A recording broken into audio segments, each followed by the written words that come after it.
Hello everyone, this is Vartika. So welcome back to VY study channel. तो आज की video में आपको बताने वाली हूँ फिजिक्स के हाईएस्ट वेटेज चैप्टर्स, मतलब कौन से हाईएस्ट वेटेज चैप्टर हैं फिजिक्स के हैं, और ये कितने क्वेश्चंस आए थे 2025 का अभी जो पेपर हुआ था नीट का, उसमें कौन से चैप्टर से कितने क्वेश्चंस आए थे वो भी मैं आपको पूरा बताने वाली हूँ, जो कि बहुत ही ज्यादा इंपॉर्टेंट है। उसी के अकॉर्डिंग अब आपको 2026 की भी प्रिपरेशन करनी है ना। अगर आपने स्टार्ट कर दोगे तो वेल एंड गुड, नहीं करिए तो फिर ये आपके लिए बेस्ट वीडियो होने वाली है। तो स्टार्ट करती हूँ। देखो, मैं क्लास 11 की फिजिक्स को पहले डिस्कस करूंगी, उसके बाद क्लास 12 की फिजिक्स को डिस्कस करने वाली हूँ। ये मेरा पॉइंट समझ में आया? तो सबसे पहले मैं क्लास 11 के बारे में बात करती हूँ। जो मेरा पहला चैप्टर है, कौन सा है? Units and measurement. उससे कितने क्वेश्चन आए थे 2025 में? तो 2 क्वेश्चन पूछे गए थे। फिर motion in a straight line वाला जो चैप्टर है, उसमें से आपके 2 क्वेश्चन पूछे गए थे। मोशन इन अ प्लेन है, उसमें से आपके कितने क्वेश्चंस पूछे गए थे? एक भी क्वेश्चन नहीं पूछा गया था। 2025 का पेपर था जो, है ना। उसके बाद लॉज ऑफ मोशन, जो कि ठीक है, काफी बढ़िया है, मतलब इसको ये काफी ज्यादा बड़ा है ना, लॉज ऑफ मोशन वाला भी हमारा। तो ये इसमें कितने क्वेश्चंस थे? 3 क्वेश्चन पूछे गए थे। फिर वर्क, एनर्जी एंड पावर से कितने क्वेश्चंस पूछे गए थे 25 के पेपर में? तो 2 क्वेश्चन पूछे गए थे। System of particles and rotational motion वाला जो है, इसमें कितना पूछा गया था? आपका 1 क्वेश्चन पूछा गया था। ठीक है। उसके बाद अगर बात करती हूँ 7th नंबर पे, जिसका नाम है ग्रेविटेशन चैप्टर का, इसमें कितने क्वेश्चंस थे? तो 3 क्वेश्चंस थे। मैकेनिकल प्रॉपर्टीज ऑफ सॉलिड्स की मैं बात करती हूँ, तो उससे एक भी क्वेश्चन नहीं पूछा गया था 2025 के पेपर में। ठीक है, ये चीज क्लियर हुई तुम्हारी? ठीक है। उसके बाद क्या हुआ? 9th नंबर पे आती है mechanical properties of fluid. Fluid से हमारा पूछा गया था एक क्वेश्चन, और जबकि सॉलिड से नहीं पूछा गया था। ठीक है। उसके बाद 10th नंबर पे बात करती हूँ थर्मल प्रॉपर्टीज ऑफ मेटल। किसके बाद बात कर रही हूँ? Thermal properties of matter. तो थर्मल प्रॉपर्टीज ऑफ मैटर में कितना था? एक क्वेश्चन था मात्र, है ना। उसके बाद तो कोई था ही नहीं। फिर आता है 11th नंबर पे थर्मो। थर्मो से वैसे बोलते हैं कि बड़े टाइप के क्वेश्चन आते हैं, कम से कम 1-2 तो देखने को मिल जाते हैं। यहाँ पे तुम्हें कितने क्वेश्चन देखने को मिला था? मात्र 1 क्वेश्चन। ठीक है, ये चीज तुम्हारी क्लियर हुई। उसके बाद बात करती हूँ काइनेटिक थ्योरी वाली, है ना। इसमें कितने क्वेश्चन देखने को मिले थे? 2 क्वेश्चन देखने को मिले थे। फिर 13 नंबर पे आता है ऑक्सिलेशन वाला। इसमें आपको कितने क्वेश्चन देखने को मिले थे? 2 क्वेश्चन देखने को मिले थे 25 के पेपर में। उसके बाद आता है 14th नंबर पे वेव्स। इसमें आपको 1 क्वेश्चन देखने को मिला था। फिर ये तो अब तुम्हारी 11th क्लास का पूरा कंप्लीट हो गया कि भाई कितने क्या क्वेश्चन। तो तुम ऐसा समझ सकते हो 11th क्लास में मैक्सिमम कितने क्वेश्चन पूछे गए हैं? 3। मैक्सिमम जो क्वेश्चन है वो कितना है? 3 है। ठीक है ना। और वो कौन से चैप्टर है वो मैं अभी आपको सबसे बाद में बताऊंगी। तो मैंने 11th के आपको पूरा डिस्कस कर दिया। ठीक है। अब मैं आपको 12th के डिस्कस करने जा रही हूँ। तो 12th में अगर मैं बात करती हूँ, देखो, सबसे पहला चैप्टर कौन सा? Electric charges and fields. इसमें एक भी क्वेश्चन नहीं पूछा गया। ठीक है। इलेक्ट्रोस्टैटिक पोटेंशियल एंड कैपेसिटेंस से तुम्हारे 3 क्वेश्चन पूछे गए थे। करंट इलेक्ट्रिसिटी से भी तुम्हारे 3 क्वेश्चन पूछे गए थे। मूविंग चार्जेस एंड मैग्नेटिज्म से तुम्हारे 2 क्वेश्चन पूछे गए थे, जो कि 4th नंबर का चैप्टर है। फिर 5th नंबर पे आता है मैग्नेटिज्म एंड मैटर। इससे एक भी क्वेश्चन नहीं पूछा गया। फिर इलेक्ट्रोमैग्नेटिक इंडक्शन से कोई क्वेश्चन पूछा गया था? नहीं, एक भी क्वेश्चन नहीं पूछा गया। अल्टरनेटिव करंट, जो कि 7th चैप्टर है, उससे कितने क्वेश्चन पूछे गए? तो 2 क्वेश्चन पूछे गए थे। ठीक है ना। उसके बाद मैं बात करती हूँ किसके बारे में? इलेक्ट्रोस्टैटिक वेव्स के बारे में। इसमें कितने क्वेश्चन पूछे गए थे? 2 क्वेश्चन पूछे गए थे। Ray optics and optical instruments, इसमें कितने क्वेश्चन थे आपके? 2 क्वेश्चन पूछे गए थे। ठीक है। फिर आपका 10th नंबर पे आता है, तो कौन सा है आपका 10th नंबर पे? Wave optics. वेव ऑप्टिक्स में आपके कितने क्वेश्चन पूछे गए थे? 2। ठीक है ना। 2 क्वेश्चंस को पूछा गया था। 11th नंबर पे आता है dual nature of radiation and metal. भाई इससे तो बहुत क्वेश्चन तुम्हें देखने को मिले थे, है ना। सेम सेम टाइप के होते हैं, मतलब कुछ ही चीजें पूछनी होती हैं इसमें बस, और बल्कि मोस्टली क्वेश्चन इससे आते हैं। इसमें भी तुम्हें 2 ही क्वेश्चन देखने को मिले थे। एटम्स वाले में तुम्हें 3 क्वेश्चन देखने को मिले थे। न्यूक्लियाई में एक भी क्वेश्चन देखने को नहीं मिला। ठीक है। और सेमीकंडक्टर की बात करती हूँ तो सेमीकंडक्टर से ही बोलते हैं कि भाई अच्छे क्वेश्चन आते हैं। तो सेमीकंडक्टर से तुम्हारे कितने क्वेश्चन देखने को मिले थे? 2 क्वेश्चन। ठीक है। उसके बाद एक्सपेरिमेंटल स्किल्स होती है कुछ, उसमें से तुम्हारा 1 क्वेश्चन आया था। तो ओवरऑल अगर मैं तुमसे बात करूं कितने क्वेश्चन आए थे, कितने क्वेश्चन आए थे? रुको रुको रुको रुको रुको। 11th की अगर मैं बात करती हूँ, ठीक है, तो 11th में कैसे क्या होगा? देखो, 2 2 4, 4 प्लस 3 कितना होता है? 7, 7 प्लस 2 9, और एक 1 10, 13, 13, 14, 15, 16, 16 प्लस 4 20 और 21। तो मतलब कि तुम क्या बोल सकते हो, यहाँ से तुम ये अनुमान लगा सकते हो 21 क्वेश्चन किससे आ गए तुम्हारे, कहाँ से आए, 11th से आए। ये चीज तुम्हारी क्लियर हुई। अब मैं 12th की बात करती हूँ। 12th में कितने आए, तो 3 3 6 होते हैं, +2 8 हो गया, +2 10 हो गया, ठीक है, +2 12 14 16 18, ठीक है, 18 हो गया यहाँ से।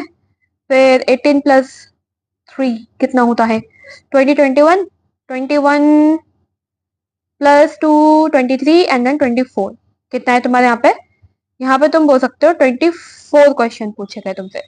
तो भाई ओवरऑल थोड़ा ज्यादा ही है ना, ओवरऑल ज्यादा है। देखूं भाई कैलकुलेशन गलत तो नहीं होगी मेरी। 21 + 24 है, तो 4 + 1 कितना होता है, 5 एंड 4, यस सही है, करेक्ट है, ठीक है। तो 45 ही क्वेश्चन पूछे गए थे तुम लोगों से, है ना, कितने पूछे गए थे, 45 ही क्वेश्चन तुम लोगों से पूछे गए थे, ठीक है। अब तुम एक चीज देखो, जो तुम्हें बहुत चीज नोटिस करनी है, क्लास 11th के चैप्टर्स पे आओ, खोलो अपने चैप्टर्स, मैं तो बताती हूँ। सबसे मैक्सिमम क्वेश्चन इस बार कहाँ से पूछे गए थे, मैं 3 और 2 को मैक्सिमम ले रही हूँ, फिर तो 1 को क्या ही कंसीडर करूँ। सबसे ज्यादा इंपॉर्टेंट चैप्टर कौन सा था, कहाँ गया रेड कलर, रेड कलर से मैं स्टार मार्क करूंगी, ग्रेविटेशन वाला है, इससे 3 क्वेश्चन पूछे गए थे। लॉज ऑफ मोशन, ये तुम्हारे 3 क्वेश्चन है, ठीक है ना, और तो कहीं से नहीं पूछे गए थे, नहीं पूछे गए थे, ठीक है। तो तुम्हें अब सबसे पहले करना क्या है, लॉज ऑफ मोशन और ग्रेविटेशन चैप्टर को तुम्हें अच्छे से कंप्लीट करना है, ये चीज क्लियर हुई। उसके बाद दूसरे नंबर पे मैं बात करती हूँ, कौन से चैप्टर आते हैं तुम्हारे, जो कि कितने क्वेश्चन आए थे 2025 के पेपर में, 2 क्वेश्चन आए थे। तो यूनिट एंड मेजरमेंट्स हो गया, motion in a straight line वाला हो गया, ठीक है, वर्क एनर्जी एंड पावर वाला हो गया, ठीक है, and then kinetic and oscillation हो गए, ये चीज कंप्लीट हुई। अब तुम्हें अप्रोच कैसे करनी है वो मैं तुम्हें बता रही हूँ। सबसे पहले तुमने क्या करा, लॉज ऑफ मोशन को अच्छे से कंप्लीट किया और ग्रेविटेशन को अच्छे से कंप्लीट किया। ये 2 चैप्टर्स तुम्हारे कंप्लीट हुए, क्यों, क्योंकि इनकी वेटेज हाई थी 2025 के नीट के एग्जाम के पेपर के अकॉर्डिंग। ये चीज क्लियर हुई तुम्हारी, हाँ दीदी हो गई। उसके बाद क्या आता है, तुम क्लास 12 पे आओ। क्लास 12 में तुम्हें कौन कौन से क्वेश्चन थे, 3 वाले। तो देखो, इलेक्ट्रोस्टैटिक पोटेंशियल, कहाँ गया रेड पेन, हाँ, इलेक्ट्रोस्टैटिक पोटेंशियल एंड कैपेसिटेंस, इससे तुम्हें 3 क्वेश्चन देखने को मिले थे। करंट इलेक्ट्रिसिटी से तुम्हें 3 क्वेश्चन देखने को मिले थे। और नीचे भी थे शायद कुछ, हाँ, एटम्स वाला, एटम्स पे तुम्हें 3 क्वेश्चन देखने को मिले थे, ठीक है। तुमने ये टिक लगाया, हाँ जी बिल्कुल टिक लगा दिया हम लोगों ने। तो तुम्हें टोटल अब इंपॉर्टेंट चैप्टर कितने दिखे, देखो 11th में तुम्हें कितने दिखे, 2 दिखे, है ना। 12th में तुम्हें कितने दिखे, 3 दिखे।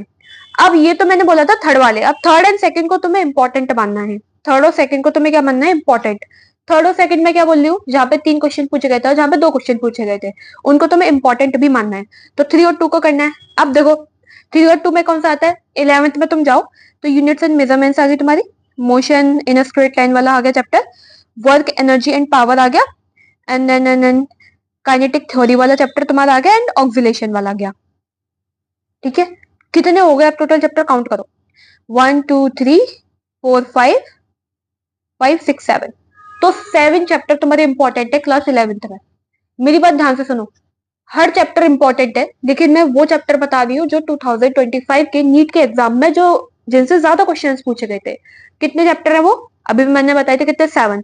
तो तुम्हें इन 7 चैप्टर्स को, स्टमक 7 चैप्टर्स को अच्छे से कंप्लीट करना है। पहली चीज तुम्हें अप्रोच कैसे करनी है मैं तुम्हें वो बता रही हूँ, ठीक है। ये कंप्लीट हुआ, उसके बाद ये 7 चैप्टर्स को कंप्लीट करने के बाद तुम्हें क्या करना है, 12th पे अब तुम देखो 2 वाले भी मैंने बोला था ना, तो ये वाला मूविंग चार्जेस एंड मैग्नेटिज्म वाला हो गया, अल्टरनेटिंग करंट वाला हो गया, इलेक्ट्रोस्टैटिक, अरे यार कहाँ गया, हाँ, इलेक्ट्रोस्टैटिक वेव्स वाला हो गया, वे ऑप्टिक्स वाला हो गया तुम्हारा, और वेव्स ऑप्टिक भी हो गया तुम्हारा, डुअल नेचर भी हो गया। इसमें मोस्टली चैप्टर्स तुम्हें देखने को मिले है ना, और सेमीकंडक्टर भी हो गया, इसमें ज्यादा है 12th में।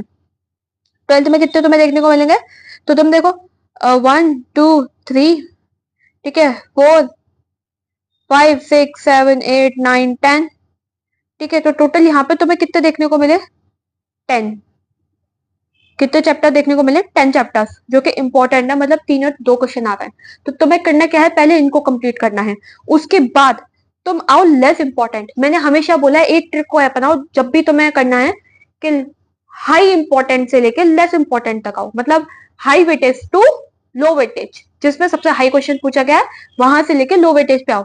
अब इसका मतलब ये नहीं है कि मैं तुमसे ये कह रही हूँ, जैसे मान लो मैकेनिकल प्रॉपर्टीज वाला तुम्हारा चैप्टर हो गया, ये वाला है ना सॉलिड का, इसमें एक भी क्वेश्चन नहीं आया तो तुम पढ़ो ही मत।